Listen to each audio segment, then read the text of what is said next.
Salut, c'est Thibaut pour le blog thibaut.be. On se retrouve aujourd'hui dans un format dont j'ai pas l'habitude, donc d'avance je m'excuse si c'est pas parfait. Je teste.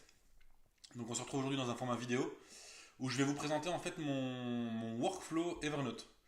Donc ceux qui ont suivi un peu l'actualité sur les réseaux sociaux, il y a quelques temps, quelques semaines, je sais plus exactement, Ulysse, un programme que j'utilisais pour la rédaction, a annoncé son passage à l'abonnement et donc je suis absolument pas content.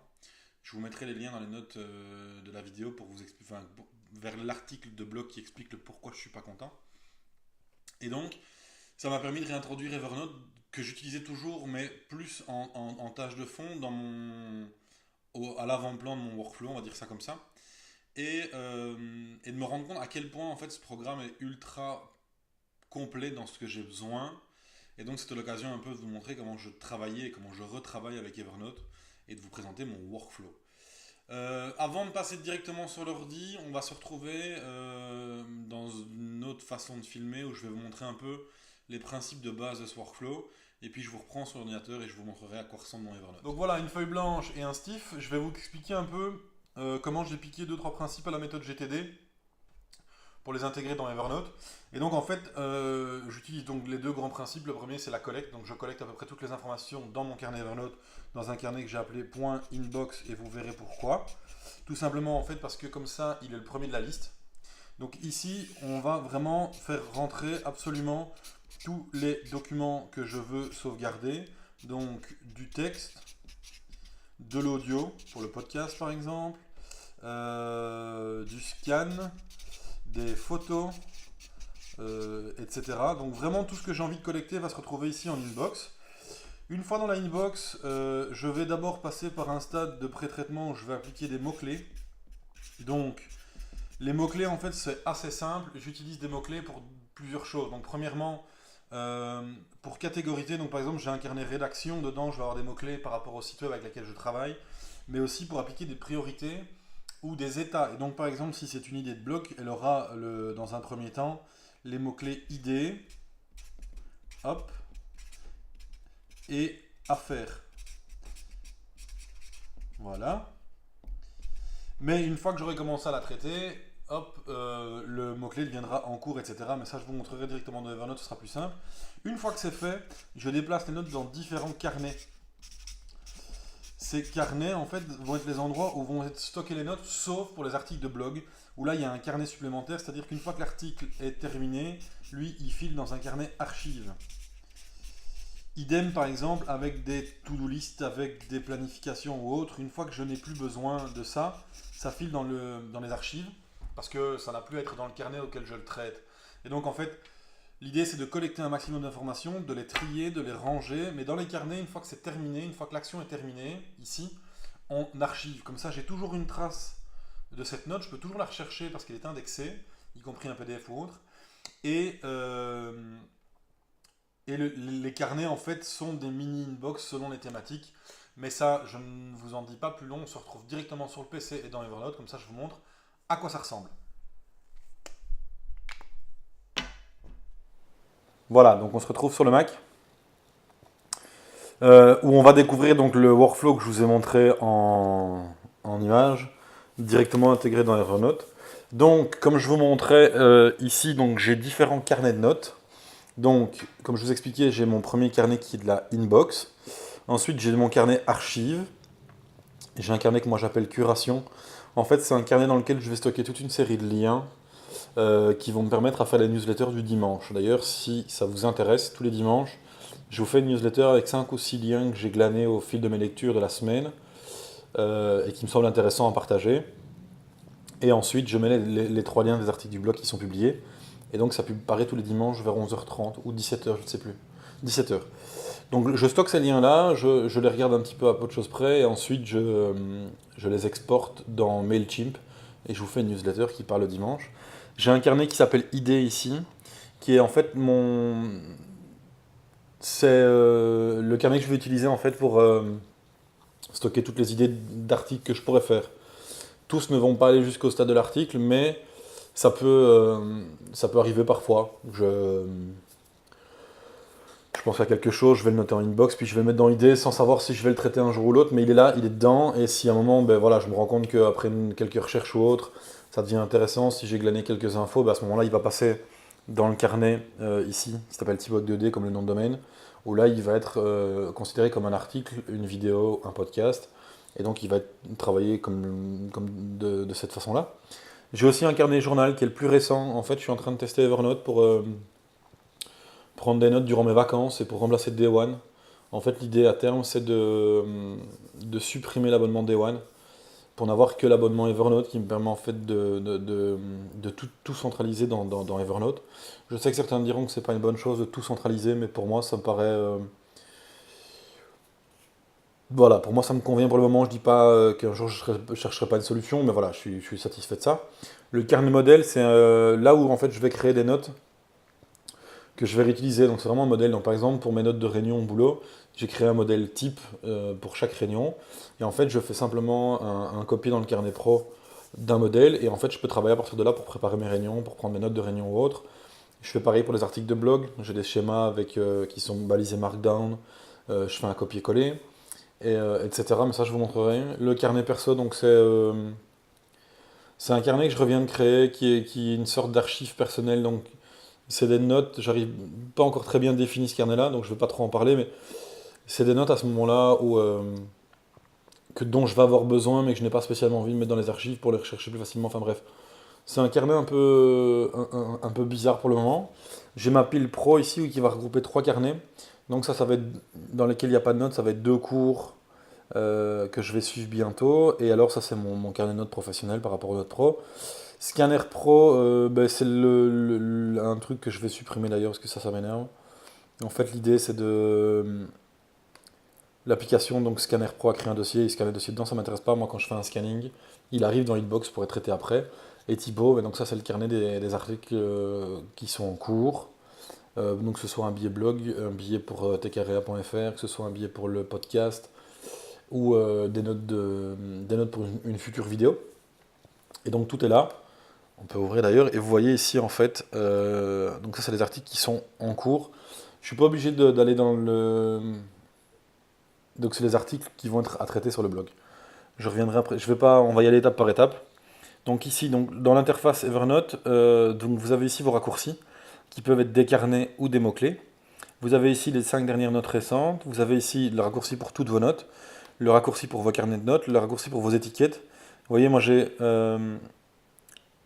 trier mes étiquettes aussi, en fait, ça me permet. Donc, chaque carnet a son lot d'étiquettes. Donc, par exemple, si vous prenez journal, il y a juste un, un, un mot-clé. En fait, donc, toutes les notes qui vont dans le carnet journal auront le mot-clé journal, forcément. Mais seulement certaines, et vous voyez, c'est les premières que j'ai importées, auront l'étiquette date D, parce qu'en fait, ça va être, c'est l'équivalent des favoris dans Day One. Donc c'est des notes par exemple, des événements marquants, des dates que j'ai pas envie d'oublier. Il suffit que je tape le mot-clé date D et je les retrouve directement. Ici vous avez le carnet achat, donc ça c'est pour les scans qui arrivent dans l'inbox. Dans le carnet pro vous avez donc toutes les notes pro ont l'onglet pro, et alors les notes de réunion ont l'onglet réunion pour les trouver facilement. Dans les modèles, là il y a juste modèle ou Canva. Canva c'est pour les articles de blog, modèle c'est pour tout le reste. Les priorités, donc haute, basse, moyenne. Les quotes, c'est quand j'ai des citations qui peuvent me servir, je le mets dans un carnet, dans le carnet archive, et je leur mets le mot-clé quote, je vais y arriver. Les statuts, donc ça c'est les notes qui sont à faire, terminées, en cours, annulées. Ça peut arriver parfois qu'une note, qu'un article, donc je décide donc il arrive dans la inbox, il me plaît bien, je fais quelques recherches, je commence à rédiger. Et puis à un moment, je me rends compte que c'est pas intéressant. Et donc à ce moment-là, il va être dans un statut terminé et archivé. Je le garde toujours parce que je me dis si un jour, dans, je sais pas, 3 4 mois, je vois quelque chose en rapport à ça et que ça peut me donner un déclic pour me donner envie de recommencer l'article, ben, je vais le rechercher. Via ce mot-clé, je le retrouve. Je lui remets le mot-clé en cours, je le mets dans les notes du blog et je suis parti. Et dans l'onglet Thibaut, comme je vous disais, donc, voilà, vous avez le blog, le podcast, l'autre site avec lequel je travaille, Phototrend, YouTube à la commande. Parfois, ça m'arrive de faire des articles sponsorisés pour d'autres sites. Enfin, pas des articles sponsorisés, des articles commandes pour d'autres sites. J'en ai une en cours. Et ça me permet comme ça d'archiver petit à petit en fait toutes les notes et d'avoir une organisation plus ou moins complète. Avant qu'on aille plus loin, il faut savoir que c'est donc, comme je le dis tout le temps, mes usages ne sont pas les vôtres. Et donc il faut savoir que c'est un moyen qui me convient, qui est en constante évolution, parce qu'en fonction de ce que je vais faire des uns et autres, les mots-clés vont peut-être un peu évoluer. Le cheminement va rester toujours le même, donc c'est-à-dire qu'une note arrive dans la inbox, elle est traitée et classée ou archivée, mais les carnets peuvent parfois disparaître, revenir, en avoir des nouveaux, les mots-clés c'est pareil, donc c'est pas une structure qui est complètement fermée et fixe, ça évolue par rapport à mon évolution également. Le gros avantage d'Evernote, c'est que tout est complètement indexé, le moteur de recherche est vraiment chouette, et donc même si à un moment il y a une note qui n'a pas suivi le cheminement parfait, il suffit de taper quelques mots-clés, on la retrouve facilement. Et donc c'est ça qui est assez cool. Donc quant à moi, donc voilà, donc moi ici en fait dans les raccourcis en fait je travaille beaucoup moi avec ces trois-là, donc les trois mots-clés. Les autres c'est des raccourcis pour arriver plus vite, de ne pas devoir ouvrir Evernote, cliquer dans le carnet, cliquer dans le bon... Non, voilà, si je veux un modèle, je vais directement dedans. Là, par exemple, si je veux un modèle d'art vidéo bloc, hop, je l'ai direct. Modèle test smartphone, je l'ai direct. Et ainsi de suite. Mais, comme je vous disais, je travaille beaucoup avec ces trois-là. Donc, les en cours, à faire, enfin, surtout les deux, en fait, à faire et terminer. Parce que je peux avoir une idée directe de ce que je vais encore à faire et de ce que je suis en train de faire. Et donc, vous voyez, par exemple, dans l'affaire que je vais avoir un moment. En fait, je vais tester simplement de pouvoir exporter tout ce que je suis en train de vous expliquer ici dans l'application Note native d'Apple et de voir un peu. Donc ça, c'est tous les billets que j'ai en cours qui arriveront à un moment. Non, tous les billets qui sont à faire, et ça, c'est tous les billets en cours que je dois absolument terminer rapidement. Et ça, c'est ceux qui sont terminés. Et il y en a bien d'autres dans les archives qui n'ont pas encore le mot-clé terminé, qu'il faut que je mette à jour. Et donc, en fait, comme je vous disais, donc moi, c'est très simple. Si j'ai, par exemple... allez, je suis en voiture et je me dis, tiens, j'écrirais bien un article sur le nouvel iPhone 8, c'est très à la mode. Donc je vais créer une note, je vais l'intituler iPhone 8. iPhone 8, ici je vais lui mettre le mot-clé idée et affaires. Voilà. Et en fait, donc là, c'est le principe de la gestion de tâches. Donc c'est-à-dire que voilà, j'ai eu l'idée de faire un article sur l'iPhone 8, il est dedans, avec les mots-clés. Ici je vais juste rajouter hop, une petite légende. Voilà. Et comme ça, il est dedans, j'ai plus à y penser. Quand je me connecterai à Evernote, ben, je retomberai dessus dans la inbox en avant à traiter. Je vais me dire, ah oui, tiens, je ferai bien un article sur l'iPhone 8. Et donc, ben, à ce moment-là, je vais donc le classer. Je vais me dire, tiens, est-ce que j'en fais un billet blog? Est-ce que j'en fais un podcast? Et je me dis, ben voilà, c'est des petites rumeurs. Je discuterai bien un petit peu du fait que je m'en tape complètement de ces rumeurs. Et que ben, on verra le 12 de quoi ça s'agit. Et donc je me dis, mais voilà, je vais en faire un petit podcast, plus facile pour un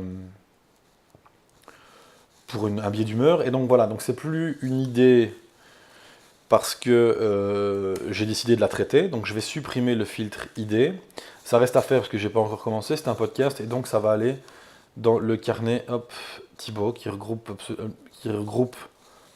tout ce que j'ai à faire. Donc si vous retournez dans ce carnet-là, vous allez vous retrouver ici avec l'iPhone 8. Et je sais directement que c'est un podcast qui va être à faire. Et donc, par exemple, si je décide à un moment de me prendre une heure pour enregistrer des podcasts en avance, il suffit simplement en fait que ici dans la barre de recherche, je tape podcast, mot-clé par contre, ici, hop, étiquette podcast, et je vais me retrouver avec tous les podcasts déjà faits et avec la liste ici. Et donc, à ce moment-là, je peux rajouter, hop, voilà. Et donc, ici, c'est ce qui est en cours. Et à faire. Et donc je sais que voilà, je peux commencer à l'enregistrer. Ce qui est bien, c'est que je peux prendre toutes mes notes ici directement. Moi, ce que j'aime beaucoup par exemple dans Evernote, c'est que je peux prendre absolument toutes mes notes ici. Et je peux également en fait enregistrer l'audio. Je ne vais pas le lancer parce que je ne suis pas certain que ça ne va pas faire planter mon enregistrement QuickTime. Mais je peux directement enregistrer mon streetcast d'ici. Donc voilà, je l'enregistre, je peux le faire en voiture. Hein. Et donc je discute, puis je sauvegarde. Il est dans Evernote. Après, je n'ai plus qu'à ressortir le MP3 et le balancer sur le blog. Et c'est ça que j'aime avec Evernote, c'est que je peux à peu près stocker tous les types de fichiers audio que je peux faire Par exemple, dans le journal, ça m'est déjà arrivé de prendre des notes de journal audio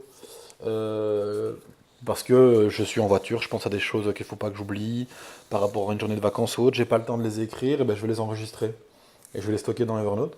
C'est ça qui est intéressant. Dans les priorités hautes, vous voyez ici par exemple, j'ai en cours un article de rédaction pour le site du boulot. Donc là, c'est une priorité haute, je sais que je dois l'écrire rapidement, et donc il est ici classé. Et évidemment, une fois qu'il sera terminé, ben, il ne sera plus en cours, il sera terminé, et la priorité disparaîtra, mais il restera dans le pro, et il sera archivé. Parce que je n'ai plus besoin de ça.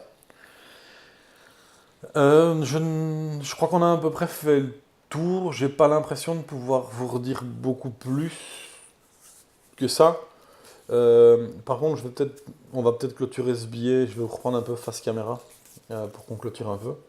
Et si vous avez des questions, n'hésitez pas, évidemment. Voilà, donc je crois qu'on a un peu fait le tour. C'est difficile de vraiment vous montrer comment je travaille. C'est vraiment un workflow complet, mais le principe que vous devez retenir, c'est que c'est vraiment de la GTD. Donc, c'est-à-dire que le principe, c'est de collecter, de traiter et d'archiver. Donc, c'est 3 étapes qui sont bien précises et ça demande juste un peu de rigueur. Vous voyez, par exemple, ici, si vous tombez dessus, ben, ma inbox est bien remplie. Et donc, ce que je vais faire, c'est que juste après, une fois que j'aurai fini d'enregistrer cette vidéo, ben, je vais traiter. Pourquoi Evernote? Ça, je vais vous l'expliquer en face caméra, plus comme ça. Ce sera plus facile. Et donc, on se retrouve tout de suite face caméra. Donc, pourquoi Evernote? J'avais déjà fait une vidéo, je vous la mettrai en bonus à la fin de celle-ci, en 2010 ou 11, je sais plus, où je vous expliquais en fait qu'à l'époque, déjà, Evernote était le meilleur logiciel de prise de notes, de par justement l'ensemble des outils qu'il a. Et c'est toujours le cas. Et donc, c'est d'ailleurs pour ça que j'utilise Evernote.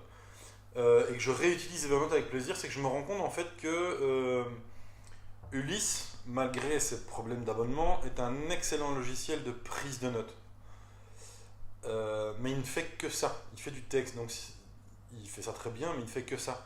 Et je me rends compte que bien souvent, au cours d'une journée ou au cours d'événements ou autres, j'ai besoin de pouvoir stocker de l'info, archiver de l'info ou collecter de l'info de plein de médias différents. Donc je peux avoir à scanner du document, à intégrer un tableau, à prendre de l'audio, à faire toute une série de choses qui Evernote en fait me permet de faire en plus de la prise de notes pour le blog. Et donc c'est son côté ultra complet et son côté multiplateforme mine de rien, parce que Windows, macOS, version web pour Linux, Android, iOS, c'est tout ce que vous voulez. Et donc je peux retrouver l'entièreté de mes notes et de mon workflow partout. Et donc c'est pour son côté vraiment ultra complet que j'utilise Evernote, qui me permet de faire à peu près tout ce dont j'ai besoin, y compris l'archivage de documents de façon ultra simple. D'ailleurs, je rêve d'un scan snap où je peux scanner les documents directement qui sont envoyés directement vers Evernote et ce serait parfait. En attendant, j'ai trouvé des solutions, des applications iPhone, j'ai des trucs au boulot qui permettent de le faire, donc c'est pas le problème. Et donc voilà, donc pourquoi Evernote? Parce que pour moi c'est le logiciel le plus complet en termes de prise de notes, d'organisation ou autre.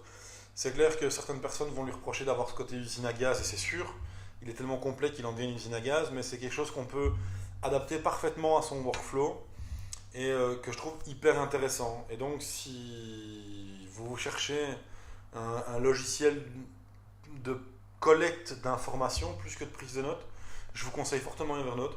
D'ailleurs, je vous mettrai un lien dans la note de la vidéo et dans l'article du blog pour vous créer un compte Evernote.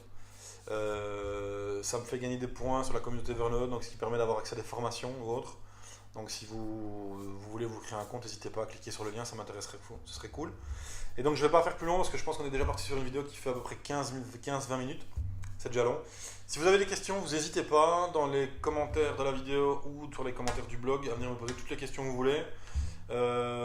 Si jamais vous voulez m'interpeller sur les réseaux sociaux pour m'envoyer un mail si vous avez des questions sur Evernote ou autre, ou des questions plus précises sur le workflow, n'hésitez pas. Pour ceux qui sont directement sur YouTube, je vous invite quand même à cliquer sur le lien vers l'article du blog parce qu'en fait je vous explique en détail, pas en détail, je vous explique par écrit mon workflow, donc il y aura peut-être des infos plus complètes que la vidéo.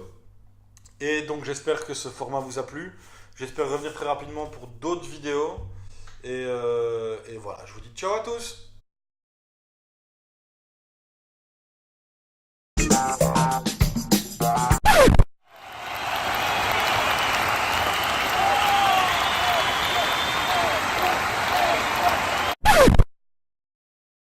qu'Evernote est installé, on va vite découvrir l'interface ensemble.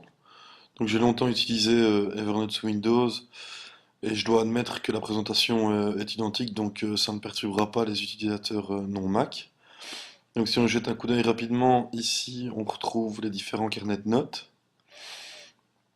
Au centre, on va retrouver l'aperçu de vos notes un peu comme dans Mail.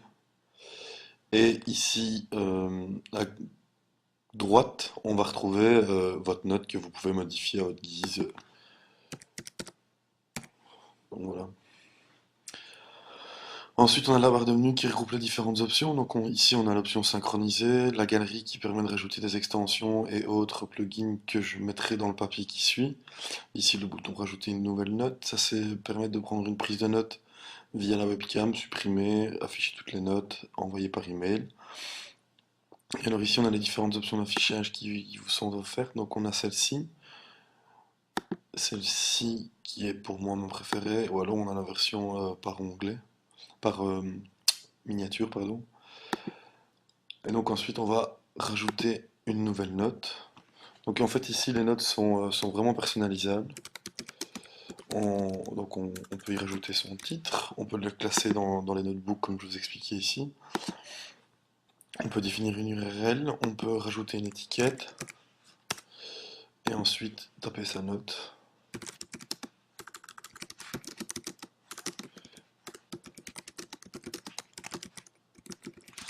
Et ensuite, bon, après on peut changer la police, la taille, enfin, on peut vraiment se faire plaisir. Et on peut aussi rajouter des photos. Allons chercher une rapidement pour, pour vous montrer.